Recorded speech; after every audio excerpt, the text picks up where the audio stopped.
We have a very special guest in the studio, my brother David Akwara, a brilliant Nigerian filmmaker whose work is reshaping the way we tell African stories. And also he's helping us define the way we do business across the continent. And David's journey has taken him across borders. He studied film directing, and he's done so much. Now he uses his craft to spotlight powerful narratives about Africa's development, identity, and its future. David, good evening and welcome. Thank you. This is the first time I'm on radio in Ghana, and it's a very surreal experience. Wow. But you've been here so many times. I didn't think, I always thought that anyways, it happens. But how are you doing? I'm well. I'm well. And why are you here? So I was invited by the MasterCard Foundation to attend Africa's Creative Connect. Okay. It was you that even mentioned it. I was like, so something is happening like that. I mean, I would have passed by to check it out, but I had work. But David, I mean, away from that, I know that you've been shooting one documentary for some time. There was one that you actually did something on me on as well. Why all that? And why do you take time and investment, put all of that into putting this film together? What story are you trying to tell? So I think that if Africans don't own their narrative, other people would own it for them. That's true.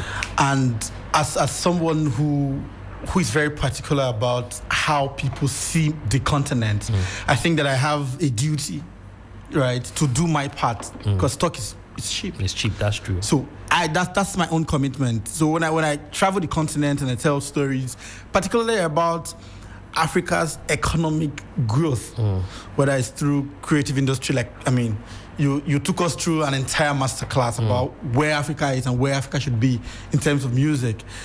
I want people to come across my content and know that there's an investment opportunity in cocoa, for example. There's in textile, in music, in film, so that universities across Africa and even the world, when they now think of Africa's economic development, maybe my content would help them shape policy, really.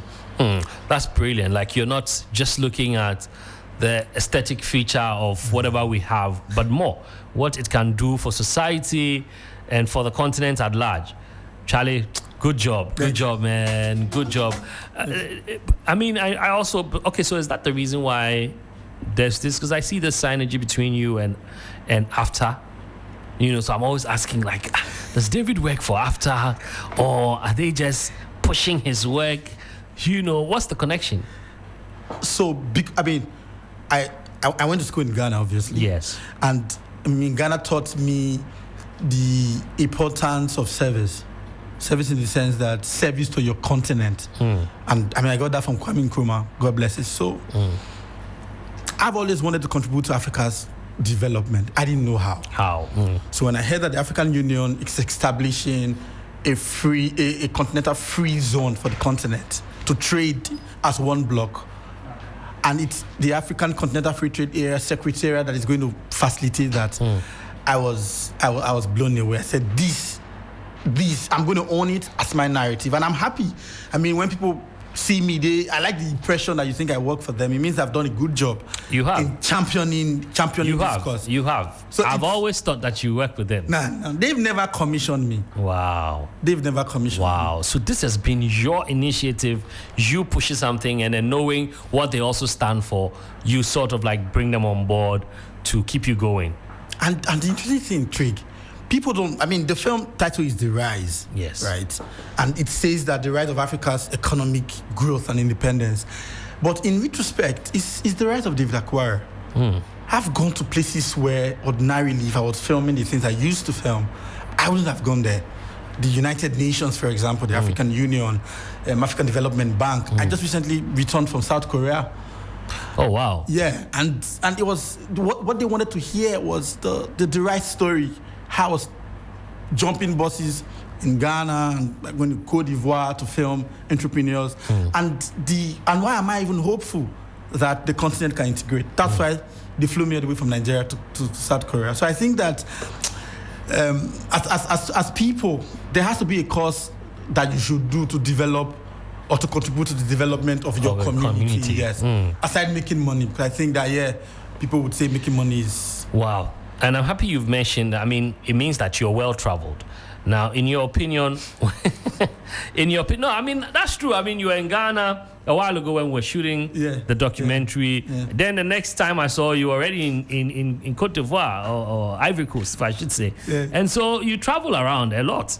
You know, in your opinion, what's the biggest misunderstanding people have about the continent?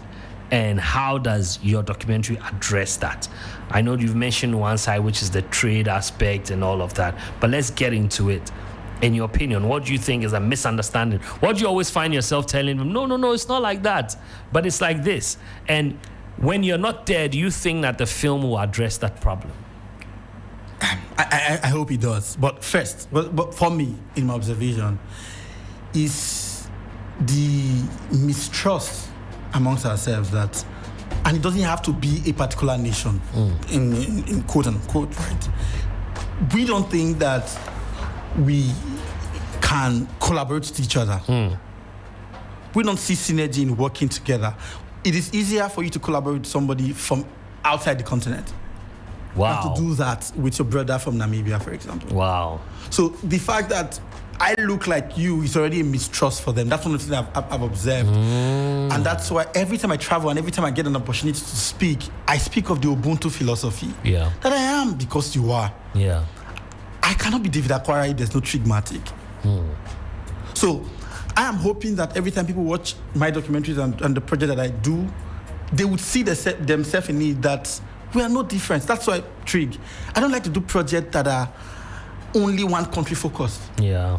I'm particular about how can I involve Ghana. The last documentary I did for a brand, I made sure that we featured the Kenya side of things. Wow. And the Kenyan one was so happy. She felt included. Wow. Now that lady would go and know that, she met some Nigerian and they gave her a chance. Yeah. Because I could have said, it's madam, I wouldn't like to include Kenya in this. It's going to cost me extra money. But I said no.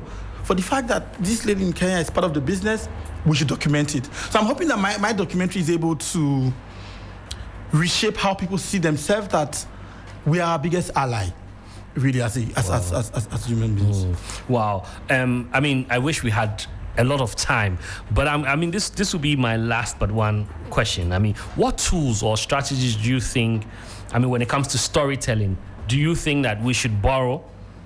I mean, if not borrow, we should take and use, to tell powerful and truth-driven stories? I think they were already doing it. And that's obviously the camera. And it doesn't have to be any of these big brands. Your phone. Every time you're on TikTok Live, it tells the story of where you are from. So I think that we should be more conscious about what we show. Bro, because I've traveled extensively, right? I have seen all sides. But people decide to choose the narrative they want other people to see. Can you give me an example? Do I have to mention this country? Just say, okay, where you visit. It's fine. We need to learn from it. So I visited Asia. Okay. One of the countries in Asia. In Asia, good, great. Sorry, let's keep it like that. And then I said I wanted to move from the city center a bit to see what outside the city looks like. Yeah. And then I was seeing somewhere like, how do I mention this? Ashaiman. Okay. But that's not what the world sees. Yeah. Yeah. Everybody is seeing the capital and all the big cities. The nice stuff. They're even telling you to come learn filmmaking from them. So I was dreaming to go to that country, particularly. I was on transit actually. So I said, since I'm here, let me just go in. I have the transit visa. I was dreaming to go there because of the things I've seen online. I didn't know that in the backyard of that, there are a lot of things that are not appropriate. So I'm not saying, why are my people promoting the wrong path? Why are we not focus on the path that we have done right? Right. And hope that we can expand on that. Because I think that development moves and it's a gradual process.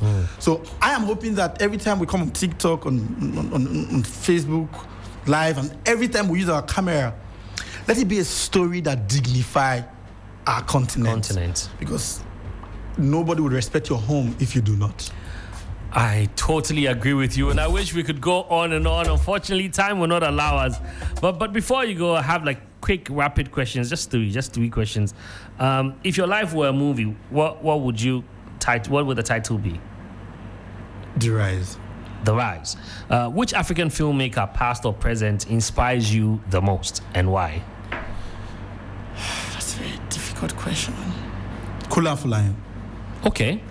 And it's because of how the detail that he puts into production. Yeah. I think that Kula Fulayan sort of elevated what filmmaking is in Nigeria. He led the pack. So I admire the work that he does. Really. Wow. And this will be the last one. One piece of advice you would give to listeners who say, I'd love to do what you do, but it's too risky, or it's too expensive, or I don't know how to start. Every journey starts with a step. If you Google me or you watch other videos that I've done, you would see, it would give you context of where I'm coming from. I took a flight, by the way, contributed by 2 people online, on LinkedIn, coming to Ghana. And that film that I made has taken me to more than 20 countries across the world. Wow. I'm here in Ghana, sponsored by an organization, living in one of the best hotels in Ghana because I took a step in 2021. Wow. I am a story that if you take a step, that's the only way. A step. So stop worrying. That dream that you have, just take that little baby steps. Because where you are, nothing is still happening. Why not just try to take a step? Yeah, really. All right. Thank you so much, my brother. And let's do this again. Anytime when you're in Ghana, let me know. It's David Akwara, man. And I wish we had a longer time. We would have spoken over and over and over and over. He's a great guy, great spirit. And this is how I'm going to wrap up today's show. Take a step. Here's a message I leave you with. Take a step. And